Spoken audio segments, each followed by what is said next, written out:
Hello everyone, welcome back to the Eat, Burn, Sleep podcast. I'm Yalda, your host, and today Marine Tanguy, the author of the Visual Detox, has joined us. Marine is an incredible woman, and I've met her when a friend of mine took me to her book launch in a bookshop in Holland Park, London, near my home. I saw her presenting her book, and oftentimes if I go to a book launch, just to support an author, I'll buy their book. And I started reading her book, and I thought immediately, I've got to have her on my podcast.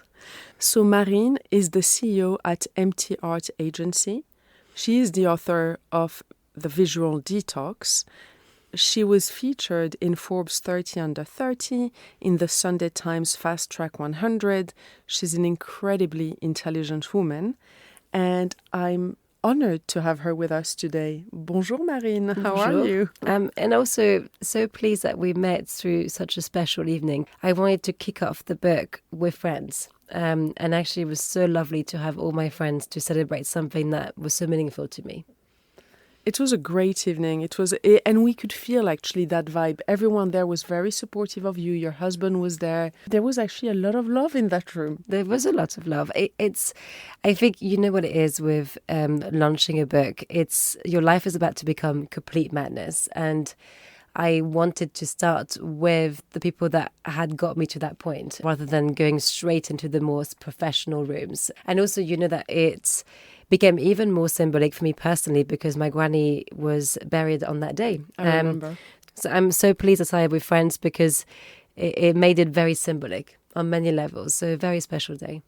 So Marine, which journey took you to write this book? So you started in the art world. You've obviously been fascinated by visuals for a long time. You talk about it in your book, but how did your reflection mature to write this book, which is, and I want to say this right now to our listeners, when I bought the book, The Visual Detox, I bought 2 books and I asked you to sign them for my son, William and James.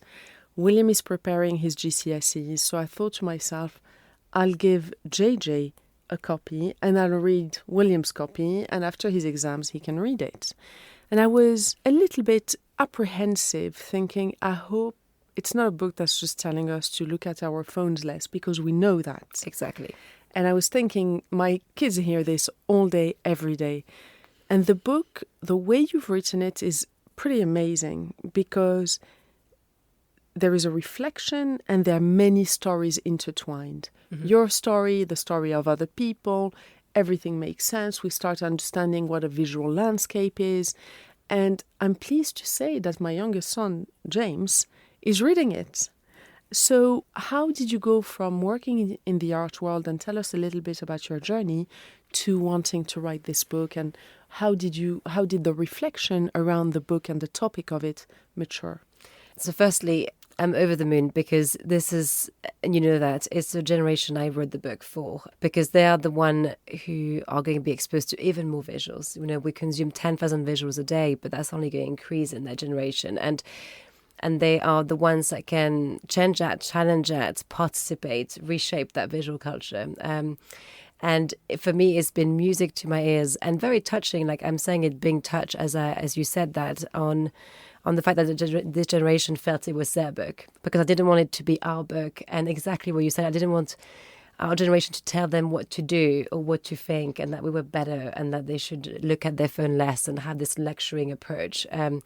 I wanted them to feel deeply empowered by that speech. And I'm just so touched every time that I hear this has been the case, because that's very much the vision of the book. And actually, this is a nice link to where I grew up and my background.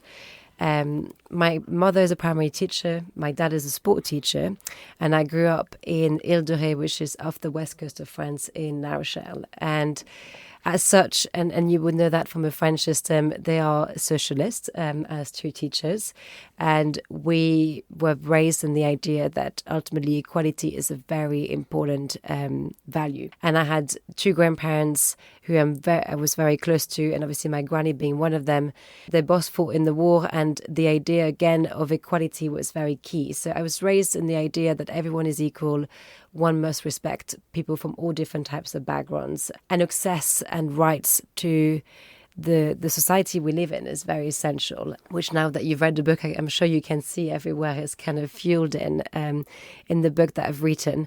Now, I love the arts and I love culture, and I believe that exposure to the arts and culture is incredibly good for our mental health. And I think in connection to your podcast, I feel this is something that I believe should be in our everyday for that reason. But yet the art world, as we know, is one of the least accessible, most traditional, and least representative of us as people. So it's almost therefore merging two things that I strongly believe in: the role of the arts within the society we live in and for our mental health, with a deep sense that everyone has an equal right to access and should be equal when it comes to that visual space. And then you get to that book. You get to my 15 years of career in the art world, building a company that is the first B Corp in the sector and that wants to equalize, but also that deep sense that I got through my family, that I think the French nature also gives, that we have a right to the space we inhabit, which I think is also quite deeply embedded into the French culture. It is.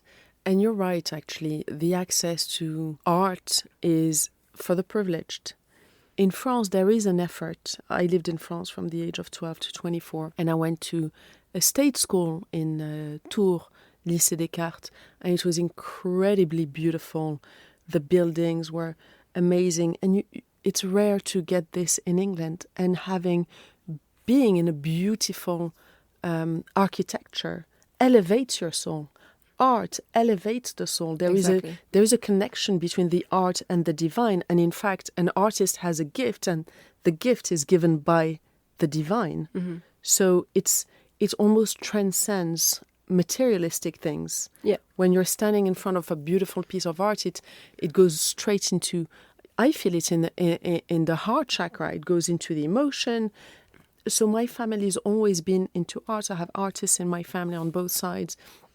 We've been collecting, and I remember thinking when I came to the UK that the lower classes, they didn't have access to that beauty the way they do in France. In France, it's much more accessible. Beautiful buildings, beautiful environment, and things that elevate your soul. So is that what you had in mind? I feel I will be slightly more critical on France than you have been, in the sense that I feel elitism is always done in a different way according to countries, because I think in a sense the language, the French language, and you know that when you write an email in business, it's implied that you have to have such complicated words. That intellectual culture can also make it inaccessible. I think obviously the UK, it's a financial and a class system lack of access, whether it's you don't have the financial means, whether you're not in the right social class. But I would argue that the intellectual structure of France, and when you actually look at social mobility in France, is sadly one of the worst countries in Europe. So you have different ways in which to make things non-accessible according to countries and according to what they value most. It will change. But I think it's still pretty inaccessible. I think there's a stronger effort at an educational level in France than there is in the UK, also because here there's a divide between private schooling and state schooling, where your private schools will have kids going and being exposed to the arts, whereas your state school students would not. And I think something that I want to say also on the deep inequalities when it comes to the environment you get brought up in is that 4 out of 5 billboards in the UK are in working class areas. In the US, you are 2 to 4 times more likely to be exposed to a high density of commercial imagery if you are in a low-income area. So basically, it's bigger than less access to the arts and culture. It's when we discuss the 10,000 images we consume daily, what we're not saying is who see them most. And obviously, I live in Marylebone. You live obviously next to Holland Park, I'm guessing, with Dance being there. I see very little billboards. My kids get to see a bit of art, a bit of nature, a bit of parks, and a bit of tiny shops, right? So 4 out of 5 is enormous. So not only do those kids get less access to the arts and culture, but they get more confronted with commercial imagery. And now at a wellness level, we know that commercial imagery is built to make you dissatisfied. The more dissatisfied you are, the more you're going to consume. That is almost the the kind of the bedrock of why this is being built, and the arts increases our wellness levels. Groups of people who are already vulnerable are being extra targeted in our visual environment, and that's again the deep need to speak of equality in this context. And how do we improve that for them? I think it's being aware of your rights. What I discuss is you've bought your phone, you downloaded your apps, and that's exactly what you started the podcast saying, that it's not a book telling you it's just about social media. Social media is a more complex story because you've agreed to the terms and conditions to the apps you've downloaded. And probably like me, you haven't read it in full. But actually, when it comes to your city space, you haven't consented to being targeted by commercial imagery right, left and center. As far as I'm concerned, none of us have signed any agreements that said we would have that. But we have accepted that somehow this space is fully a consumer-led space where we are consumers more than citizens. What we are really bringing forward is that space being our visual environment, our visual space, is a civic space. And as such, we can demand that, again, those tens of thousands of billboards that are appearing every year in all those countries can be challenged, and that there's a right to that in our civic space because it is a civic space. And as such, you can challenge the build-up of those structures. And the reason there are none in a lot of privileged areas is because what comes with privileges is also being aware of your rights. So that book is teaching you rights at large to use your visual environment, because some of us are lucky to be more aware of the rights that we have and to be able to exercise them more than others that might not be as aware of them. So you're trying to raise awareness almost to visual pollution. Exactly. Just like noise pollution. Exactly. And what's really interesting right now is there's a greater awareness of our resources. At a legal standpoint, you're now seeing some court cases on right to air and air pollution, right to resources that we should share, noise pollution. And I think visual pollution for me is the exact same. If you think of the 10,000 images, this is driving you in complete cognitive overload. Like your brain can't function with as much visual content and input going into your brain. It's simply non-human. So there needs to be, again, a regulation of how much do you see and the impacts this has on your brain, especially when we know how much it shapes the most subconscious parts of your brain, the amygdala, and how much we're shaped by it. Absolutely. And that's why I was referring to that school where I was, because seeing a beautiful building every day shaped the way I thought. And I did some charity work with my former husband. We sponsored a school in Brixton, and he was very conscious of that. So we hired Zaha Hadid to make the building, to create a different visual environment for the children who came from underprivileged backgrounds, so they could almost elevate their vision and, improve what they were seeing on a daily basis. But I completely agree with you. Even like the visual pollution, I see it with my work. If I spend too much time reading things that are not interesting, watching things that are not interesting, my creativity drops instantly. I'm not able to solve health issues as well as when I allow for emptiness. And what I mean by emptiness is walking in the park looking at trees, or maybe just daydreaming, or actually one of the best things to switch off is going to an art exhibition. Yeah. And you said it yourself with the school in Tours where you felt valued as well. And I think it's worth saying, as we're discussing social inequalities too, that it is something that has always felt quite dismissive. This book has come after years of hearing that this speech is all about feeling cute and pretty and something superficial and fluffy. Like, it's nice to make things pretty. When you look at the neuroscience of it, it's deeply important, both in terms of the impact on your brain, but how you're going to behave in society, how you're going to feel valued. And that's what I'm so pleased that this book is shifting that conversation away from it's cute and pretty and Marine just want to make a few cute buildings there and there, to actually, like you said, as a student, you felt valued and you felt education was valued because of the way the building was shaped. And again, this is why it's so important that visual expression is as relevant as the content that fills it. Absolutely. So how can audiences help shift the current power dynamic in the art world and in the visual space? Yeah, so actually that's the good news. There's plenty of ways. So I think you probably gone to all this way on the podcast thinking this sounds very overwhelming and it's a big problem. And hopefully you're not feeling too doom and gloom, but I'm coming with solutions because there's quite a few. Your visual environment is actually shaped by loads of little decisions that we make on a day-to-day basis. Little decisions are like, what brands do you consume from? And ultimately, what kind of visual narratives do they endorse? You know, what kind of images do you use when you put in marketing presentations? Are those images that will be reinforcing visual biases? Are those images even including everyone? Like, it's the same when you click on pictures. Since we're also two women here, I always say, and we do it as girls, where if it's 10 times you say to your girlfriend on a picture on Instagram that she's beautiful, but every time she's achieved something, you haven't commented on the achievement, then you are reinforcing ultimately that she's solely her appearance. Now, doesn't mean you can't say to a woman she's beautiful. I have a lovely dress on. We all take care today on how we looked.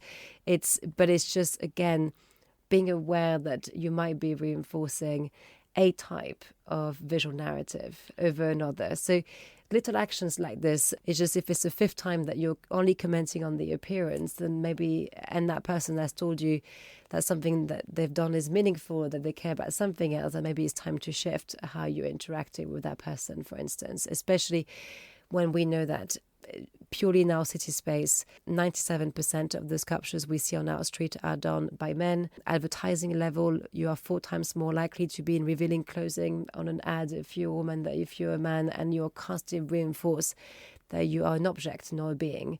So little comments, little images that you click on. The clickbait culture is exactly built on this. Just make sure on what you click on, because that click will feed into a machine that is ultimately right now reinforcing certain visual biases. If you are a bit more into tech, I mean, AI for me is the next challenge, making sure you participate in some of the AI models like OpenAI and Midjourney, who are right now pushing a huge amount of visual biases.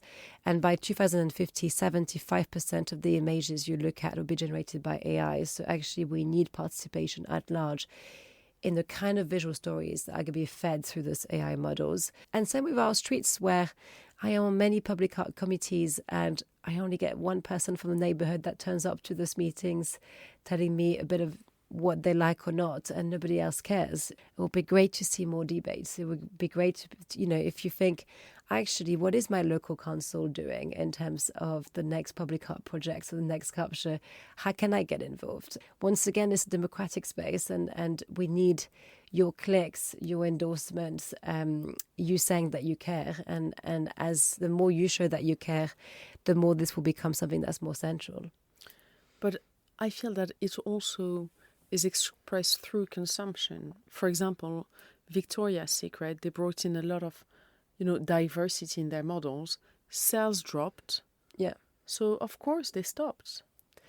Yeah, I mean, there's two answers to Victoria's Secrets, because not saying I'm an expert on Victoria's Secrets, but like you, I kind of dived in on why. I would say that it did feel non-authentic. It did feel it was a 360 measure that they took away from realistically your supermodels to suddenly quickly having to plug diversity. It felt quite non-genuine. And visual storytelling is the same as storytelling in general. I think something non-authentic is rarely successful at large. But of course, I agree. And that was my second TED on this, where someone that is pretty in a bikini and slim is getting way more likes. That is someone that is what we call more diverse, and we shouldn't. It's just called as a human being. But I feel, again, that is us as a society that can change us, make sure that we click less on that kind of categories, that we're just aware of privileges that come with that, and that we constantly challenge our own visual biases. We have, all of us have visual biases. There's nothing we can do about it, but what we can do is to make sure we don't act on them. You can still have these preconceived opinions as you're looking at visuals, but you don't have to act on it. You don't have to discriminate someone or less endorse them. Or, we're seeing that actually, sadly, women who are rounder gets less hired for jobs. Like, you can make sure that on daily actions, you don't discriminate. But visual biases are inherent. We are primitively designed with visual biases, but not acting on them is the part that we should work on. Yes, and you mentioned a lot of men being artists that are being represented are men, a lot of advertisers are men. But the majority of my followers are women. Over 90% are women. Before my children became teenagers, sometimes during the summer, there would be pictures of me in a bikini on my Instagram, which I would take down a couple of months later in the winter. I didn't like them to be there. But that would drive my sales up. Yeah. My children have banned me from I love that. have banned me from posting bikini photos. I mean, go them. They're reading the book and they bang you for No. posting their pictures. Those kids are obviously ahead of the curve. No, they do this because their friends follow me and they get teased to death at school. And I said to them, I said, listen, I'm being followed by women. When my sales drop, sometimes I put a photo in a bikini because I can't help it. But It's a collective. But that's what I'm saying. I'm saying women react positively to that. So when I talk about the lifestyle that I share, I talk about it is evidence-based. Every single advice there is on my platform, there is some research. I'm hugely nerdy. I talk about neuroinflammation, gut health, microbiome, gene expression, all the diseases, all the inflammatory processes. But what makes them click and actually take the step to improve their physical health, their mental health, their longevity, their prognosis if they suffer from a condition is a bikini pic. So I don't want to blame men here. I'm talking about women. No, I mean, the Daily Mail readers a majority of them are women, and the comments on cellulite are women who are zooming onto that picture and whether or not there's cellulite, right? This is biases, and gender biases can be internalized through the gender that carries it. I always say biases, it's not an issue of men against women. Like, we have internalized biases against our own gender, and we will be much harsher. You see it with the Authority Gap, the book, with the FT journalist Marianne Sigart, who talks about the fact that women are less keen to have a female boss than men. And that's biases. That's the point, is that they don't stop at the door of who is a victim of them. Quite the opposite. We tend to internalize biases that are against us. And again, it's just making sure. So again, on your bikini pictures, if you want to post a picture, I have literally no problem with bikini pictures. All I'm saying is, if this is only what we reinforce constantly as the imagery to depict women, we are harming ourselves, because we are saying to our young girls, like you said, you can do endless amounts of research, endless amounts of achievements, endless amounts of intellectual work. What matters is what you look like. I think that's harmful, because that young girl might just want to be beyond what she looks like. And look, this is the thing with men. Good-looking men tends to have higher jobs on top of their intelligence. Like, there will always be a bias towards someone that's attractive, but it can't be what determines that person and shapes what that person is as a being, which what we have with women. This is very different to a guy that we would first describe as accomplished, but he happens to be good looking. A woman, we will start with this on the look and then what she has done. So it's more of a reverse. Again, that whole book, as you know, is a call for moderation. It's not a call for cancel culture, which I don't believe in. I don't cancel anyone, I don't judge, but I say that seems to be a monopoly of content that we look at, and then we need moderation at all these angles. So it's a grey zone. And with grey zones, there will be days where you will succeed to ultimately do something that you're very happy with, and days you won't. But I call for a grey zone. I don't call from, please do not post any bikini picture, although I do love the fact that your boys are challenging you on it, because I think that's a great conversation at the dinner table. I'm more call for the fact that as a collective, can we reflect upon the fact that we are still so held back? And we know that on the ground, there's only still 1% of businesses solely created by women who were funded by VCs last year. Like, we are held back by then what seems inoffensive, which is a very cute picture, is holding us back on so many levels as society. So again, moderation doesn't mean we can't be happy in our bikinis, and I love wearing a bikini myself, but it means we need to realize that that picture is never just an image. And that's the whole call of the book, is those images are not just images. They have consequences on the ground. It's so very true what you're saying about VCs and business being funded when they're run by men or women. I remember when I used to be a banker, and I knew that I was producing age 26 far more than the man who was sat on my left, who was 15 years older than me. And who had been divorced twice and had 4 children. And so it was a bit of a club. So the boys paid each other, and I produced more than him, but I knew I was being paid less than him. Mm-hmm. And that would infuriate me. So I used to have very punchy conversations with my boss when bonus time came. And when I set up my business, I thought to myself, never again will a guy decide how much I'm paid. Mm-hmm. Or anyone, in fact. I'm going to make it happen myself. And I didn't raise money for Eat, Burn, Sleep because I didn't want that. I wanted to call the shots myself. Which is amazing. And also very impressive. And I didn't want it to be dictated by somebody else. But coming back to what you're saying about imagery, social media, mental health, a lot of mental health reports show that there is a crisis with our youth. What is the message of the book on this topic? Yeah. So I feel actually this is a nice link with what we just discussed. We have a huge dichotomy between what we say as a society and what we do visually. And it's a bit like the parents saying you should not do that, but actually mimicking the total opposite in terms of behavior. So we're saying to our girls, please be empowered. But then, 99% of what they see images-wise is telling them, actually, please be cute and sweet and good-looking on that picture. And that is really what we want you to be. We're saying, please care about the climate change, but you're fueled by you should consume more every 2 seconds, but the second you open your screens to when you're walking around on your streets. It's endless in terms of dichotomy. I always point to, in the summer, you have the headlines during the heat waves, where you have this really intense headline saying this is the end of the world, and then this kid jumping in the pool with an ice cream looking happy as a picture that illustrates it. This creates deep anxiety. That's one of the many reasons, and there's more that I will elaborate on, but you can imagine the dichotomy is stressful, and I think having had kids don't like dichotomies. It just makes them feel really anxious, and we are all feeling it, where the words and the images and what we know is right first versus what we see is constantly in conflicts. That's only going to fuel more anxiety, because it's only going to reinforce that, we're told to change, but actually we're reinforced with a total opposite behavior into what we're being advertised on a constant basis. I spoke a bit early on the effect of high density of commercial imagery, but this was very much invented in the 1920s by Freud's uncle, Barnes, who saw that ultimately a society purely based on needs was not going to scale large corporations. So you had to create new desires and new wishes, which was a burst of psychologists getting involved in very much shaping our brains. I think the famous example, as you know, is the tobacco sector coming to him saying, we're missing half the market, which is women. They're not smoking. And him saying, I have a brilliant idea. The suffragists are starting to push for female liberation, so we will have them smoking. And as they are leading this protest on the street, we will have the journalists shooting them.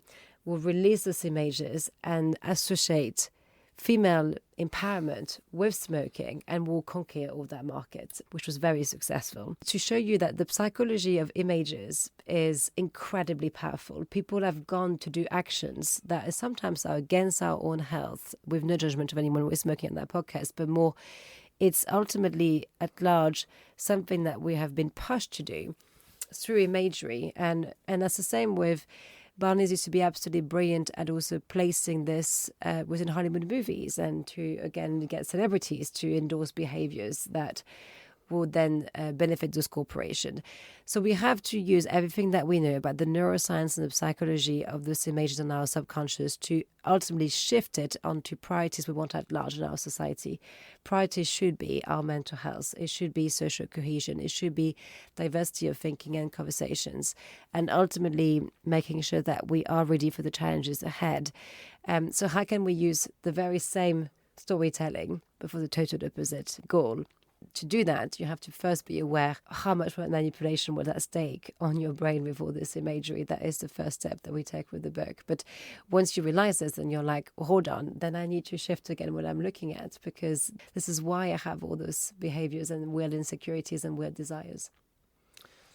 From a personal standpoint, I've come to a point of not believing images anymore, because between photoshopping, editing and AI, Nothing is real anymore. When I look at these images, I don't believe them. I almost don't believe anything I look at anymore. Mm-hmm. I No, but I think in a way it's better than the opposite way around, because what we advise is to challenge what you look at. And I think the generation of your kids is going to have to challenge what they look at and literally train their eyes not to trust it.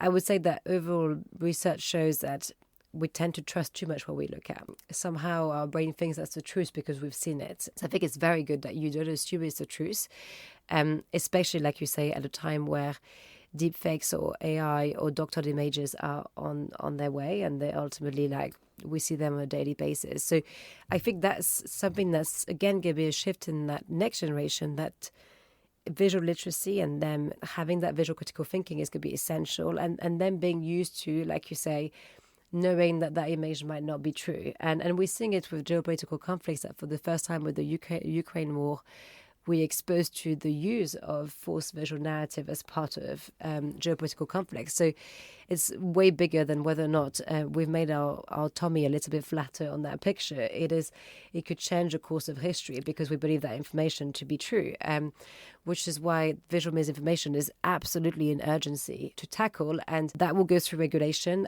The advertising sector and Meta, Nick Clegg at Meta, are disclosing watermarks and whether or not what kind of software we use. I think education is going to be key again on teaching kids what they're looking at, so that in the same way that, if you're reading something from the Telegraph and the Guardian, it won't be the same opinion. You're having to train your eyes to do the same. That, again, the image that you shoot out, the hundreds that you've taken of that event are the angle of your opinion on that event. They're not it. It's not the event in itself. Yeah, absolutely. I refer to everything from altered images and, as you say, a flatter tummy, to things about all the political conflicts that are happening in the world right now. And you see so much stuff on social media, and it could well be an image from 15 years ago of a completely different conflict. Exactly. So I don't believe anything that I see anymore. I've become quite skeptic. It's also, on this precise point, something that I'm very positive is the role of the media in that, where BBC Verify just launched a team of 60 journalists to ultimately look at the images that we look at daily and to really research the sources for each. The media lost a bit itself in my head, where we went from the 70s, 80s with the Washington Post leading mega stories and doing investigation and research at large, to being a clickbait culture where it didn't really matter the content you put in the article, it mattered how many times it was shared, to now the media having, again, a great role to play in being the guys that verify the information. If they seize that, which is what BBC Verify is doing, I am excited about the role of the media, because I think the role of the media is essential in our society. And I would welcome to close the chapter of the clickbait, which in my head has had a few media losing themselves in why they were existing in the first place. So I would hope that the rise of visual misinformation will urge journalism to re-step up to what they were meant to do in the first place, which will be great at large for the media we consume. I hope so. Because, as you said, that was their primary role, and what they're doing now is almost the opposite of what they were. And trust in media is the lowest it's ever been, sadly, with the UK being at its lowest too. So it would make sense at a financing level too for those businesses to rebuild trust with their agencies. Yeah. Actually, when there was that unfortunate story around the Princess of Wales, so when that happened, I felt sorry for her, but that's just my opinion. But I was pleased that there was a check on the authenticity of an image. And that reassured me. I was like, oh, they do check these things. That was exactly the same approach on our end. I'd said straight away that I'm not interested in discussing the story of another woman or adding more scrutiny to another woman, but I was pleased that it was putting that debate in, to be a larger debate and to see everyone understanding that doctored images have to be spotted. But I agree that I didn't want to make it about her. It was a good debate to be having on the forefront. Yeah, absolutely. So we've spoken about all the visual stories that are happening at the moment, but which ones do you think are missing from our visual environment right now?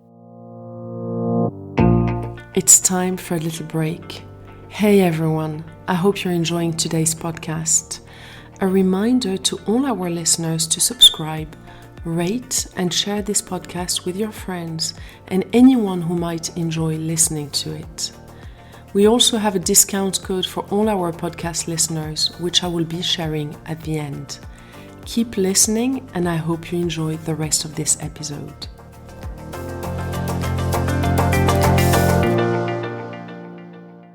But which ones do you think are missing from our visual environment right now?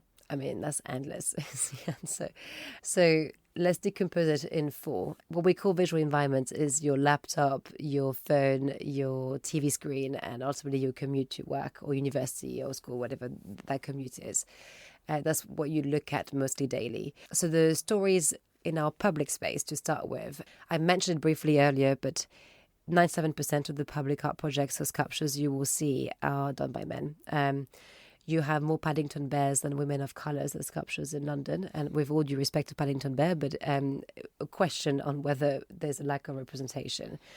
We're missing a huge amount of stories. I think something that I'm very proud of my company, MTArt, is that last month, we launched the first sculpture dedicated to readdressing how do we depict slavery in the US with our artist Raven D. Clark. That's a key missing story. It's a crazy one that we should have in our city space. That's an example of a missing visual story that we are missing. But then we're missing stories of social classes. We're missing historical stories. We're missing stories of different types of genders as well. So it's endless. I think actually it's a white canvas. I'm excited for everyone to contribute because I think the amount of missing stories is endless. We're missing most people basically in our city space. In the advertising space, I kind of briefly touched upon gender earlier and the irony of us being nude or half naked to sell a snack, a sponge or a car at all times, right? But there's also white characters in advertising are always depicted as more smart than characters of colors. You only count 2% of characters with disabilities as opposed to 19% of people globally with disabilities. So deeply unequal once again. And that's something that you can, again, inject by really making sure you buying from brands whose visual narratives is more diverse and whose visual narrative, again, you think mentally is you believe in. So just check the image, not just what's listed on the product is important. Gaming, which is now becoming an enormous time that people spend on looking at visually, again, totally unrepresentative at large, lacking a huge amount of diversity. Back to our gender, because 90% of people listening to that podcast are women. Women, when they play games, say that they can't recognize themselves in the characters. And there's great creativity needed here in inventing characters that represent people at large on those games. Because it was traditionally imagined, again, for your young white male. So you're missing so many characters. And that would be so amazing that as you're playing the game, you're actually helping fighting the endless amount of biases that we have on the ground. That will make it really positive. And then the AI space, like I mentioned earlier, there's so many stories I could give on this. If you right now ask who is caring in our society, you don't have a single picture of men. It's only pictures of women. So men, according to OpenAI or Midjourney, cannot be caring. They don't exist as such. So there's the same when you ask who is a strong person in our society and you only get body-built men. You don't get like a single man and a single mother with 3 kids or someone crossing over to another country and taking risks. You just get a very basic representation of what strength looks like. So I think the AI imagery has a long way to go. And again, that's the same thing with the example I mentioned for the marketing presentation. When you ask OpenAI or Midjourney, who is a CEO, you don't have a single picture of a woman. So when you pull your marketing presentation at work, just make sure that you kind of go and challenge that actually if you only offered your grey silver lining hair white man to represent someone that is really in control overlooking his tall glass building, make sure that you have 2 as a representation next to that person. So it all starts with us on Google trying to look for more diverse type of imagery, again on those AI models. So you can make a difference, but basically bottom line, we're missing tons of visual stories. It's a very cliche visual world out there. So the world's our oyster right now in reinventing them. And what I would love to see is an understanding that you can be several things at once. Yeah. I frankly suffer from it. I'm not one to complain, but I have so many different sides to me. There is a nerd, there's a party girl, there's a goofy person, I can be really tough at work, but I'm also extremely caring. I'm very maternal, but ambitious with work. In a relationship, I really look after my man, but I'm an independent woman. So, Yeah, but that's the thing. It's like there should be visual expression for each. And that goes back to right now it's also boxed in and so cliches. And biases are built on stereotypes. They use a word for biases as stereotypes, where you are a woman, you must be X, right? You are middle class, you must be X. I think this is the thing is because we're really discussing here visual literacy, the beauty of a language that you start practicing is to add new words to it. Here we're basically saying, let's add new visual stories to that language. Let's invent and add new words because it's lacking so many words and it's lacking so many people. And a language can only expand if you integrate loads of people in it. That's the way. That's the reason the English language has so many new words every year, because so many people take it on and come with the different types of cultures and backgrounds and add up to it. This is the same way as we need to look at the visual language in the exact same way, where we can start to input in it, and then you can start to create new visual expression of what that life is or what that gender is. And as the visual expressions become wider, then this is how you get to a place that's much more inclusive. But absolutely, I think, and you change it, you also have phases. It's never still. But that's the point of me believing that you should make sure all those expressions are out there, and all the numbers I gave are ridiculous. Those are so boxed in and stereotyped, which will not be able to free us from all this diversity of visual stories we want to tell. yeah, but we get told off, for doing this. I obviously, work with people who are very ill, very serious conditions. Last night I was having dinner with a former client of mine who had a serious liver issue, and we fixed it. And him and his wife introduced me to a couple of cardio surgeons that I'm going to do work with. We're going to prepare,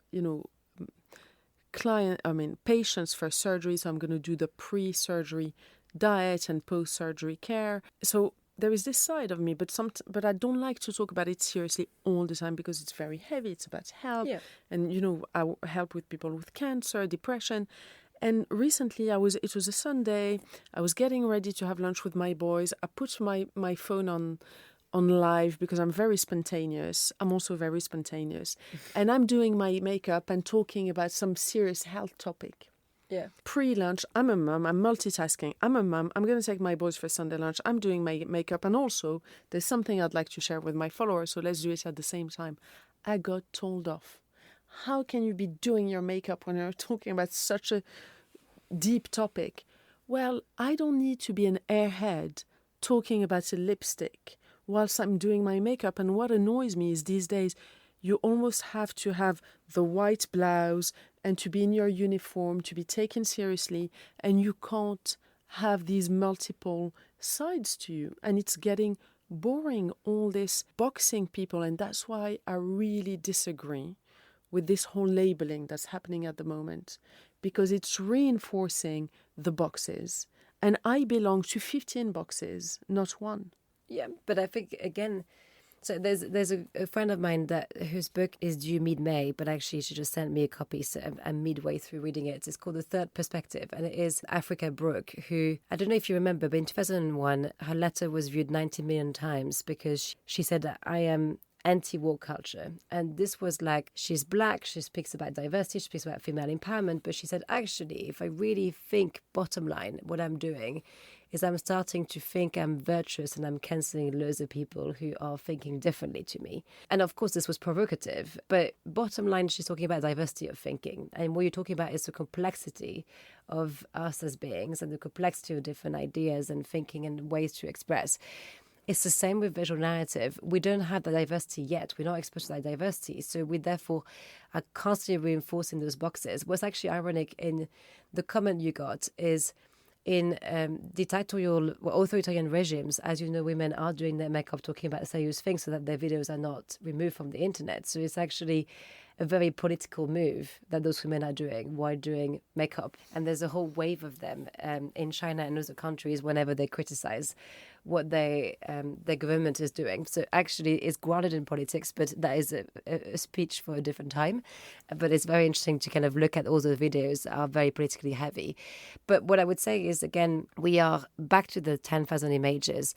You are constantly told that people are X, and you only represented people through a lens, a lifestyle, a type of physique, a type of life. So of course then by the second you challenge it, you're going to be challenged, which is why it's important to, and I know sometimes is heavy, but you continue with that diversity of visual storytelling and showing that you have the different visual facets. I mean, I had an event of cyberbullying when I was pregnant to the second almost 2 years ago now, and it definitely, when you're pregnant, you're thinking, do I continue with some of the narrative that I'm pushing as I'm carrying a child, which luckily was, I took it on to look after my mental health through that time and make sure that the team was fine, the child was fine. It ended up being okay, but it meant that, of course, there are enormous pushback. But in the same way that what Africa Broke just published, we're discussing here cultural power dynamics, and we are also saying we want to shift perception on what a woman is. We want to shift perception on what this type of people should be represented in, and that would come with frictions, because if you're suddenly saying after 100 years you're evolving that definition, there will be friction attached to it. It's unfortunate that we're having to go through those frictions, that we're still discriminated against at the same time. But I think those frictions are necessary. And I'm very grateful for the first women who broke through the workplace and who had to wear these suits and look as masculine as they could possibly be, because realistically, that was the only way for them to break in. But I think with every generation comes privileges. And I think our generation said, I like wearing a dress, and I like also leading a team, and I also like to have my kids, and I don't want to hide away. The previous generation would not even declare that they would be having kids. Our generation is like, well, actually, I'm very proud to be having kids. I don't want to hide them away from my workplace. And I'm sure the next generation will be taking it a notch further. But at the heart, we are still challenging a visual narrative that is omnipresent in our society and culture and that we see daily. So, of course, there will be enormous friction to this day. And I don't think there's anything that we can do apart from thinking that it's important, especially because both of us are privileged, that if we have enough support system and enough privileges, that we should continue to do it. Of course, if your life is at risk, no. I think in our situation, I think we should continue because we have enough support network to continue. Yeah, and on what you just said about that lady who said she was against the woke movement, I'm deeply against it, and people can cancel me if they're offended by this. I'm happy with that, because it is so anti-democratic. It is the cancel culture. To me, reminds me of Stalinian times. It reminds me of Mao, where you can't say what you think. It's imposed censorship. I mean, I think you're going to love that book because she speaks about censorship that you receive from other people, but also censorship that you inflict upon yourself because you are scared that society would not like you if you're not going along the value systems that society wants you to say. Ultimately, aside from deep racism or discrimination, which should always be something that you should condemn, this is definitely not what I'm discussing. I think what she's discussing is the grey zones, the complexity, the room, again, for conversations and making sure that we keep that room for the conversation outside, of course, of any criminal offence, like racism, which will be a criminal offence, but the rest not being criminal offences. I think there are always room for debate and room for conversations. And that's why I think that letter, what I've read so many times, is we are craving those conversations. And I think what she's saying and what she's observing on the ground is we are self-cancelling. People are less vocalizing opinion on. So it's you're imposing censorship on yourself too. Same with visual narratives, where we're going back to that Dear Bikini Pictures, where I have to join your boys on this at times, where, if you're only more appreciated posting a type of content, then you're going to just make sure that it's mostly what you're posting. So that's a form of censorship to a degree. You're just reinforcing what other people want you to do. It doesn't work like that. If you post too much, they get disinterested. It's bit by bit, drop. Once you read the book, you realize that it could be a form of censorship too on content that you feel might not get endorsed. It's true. Really, what you're talking about, the importance of debate and being able to talk rather than agree to disagree is the sign to me of intelligence and a civilized society. These days, people are so divided. They have social media feeds that promote their bias because it's just confirmation bias. Everything you're seeing is what you think. And I remember my children were young and I had a subscription to a few more left-wing newspapers. Their father is rather conservative. I'm more conservative. So my eldest Will said, "Why are you buying the Times and the Guardian? It's more left-wing." I said, "Absolutely I am, because you need to keep critical thinking. We don't want to read what we think. We want to read about things we disagree with so we can think better." Yeah.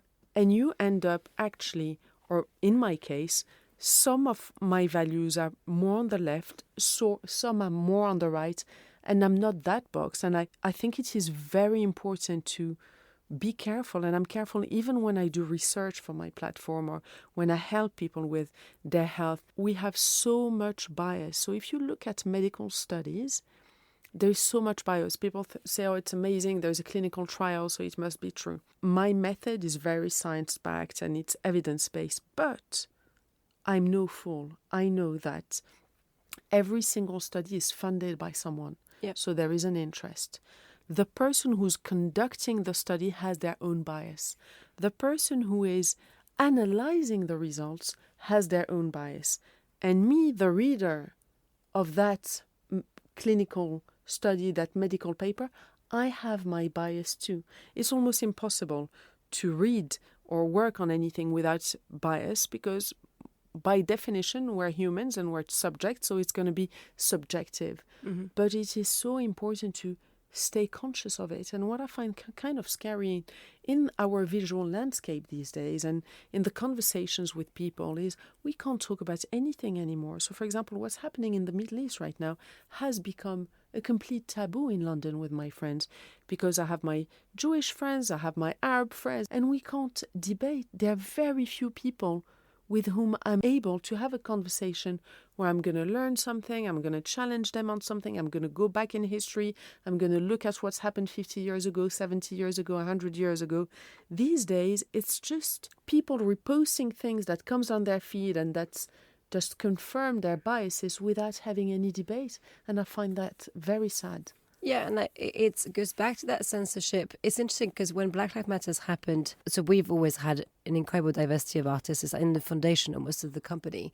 But I really didn't like the black square because I believe in art, obviously. So I just thought the black square for me is like such a cancelled void, and I'm quite sensitive visually. So I took the photograph of our artist Delphine Diallo, who is French Senegalese and has this incredible two hands joining. It's a very powerful photograph, and posted it instead. Luckily, it was praised, but I think the pressure of going along with what everyone was posting, it was so high on that morning. I'm sure you remember. I didn't post. And that was the interesting thing for me, where I was like, but I think art is a solution, so I can't cancel my own solution because I have, with every single problem, we've always had an artistic response, and it's never been a void. It's always been specifically an artistic response. So that's what we believe in deep down as a company. And this is, I think this is when, again, it's understanding what kind of pressure you are feeling visually and which ones can you slowly start challenging. I think in this context,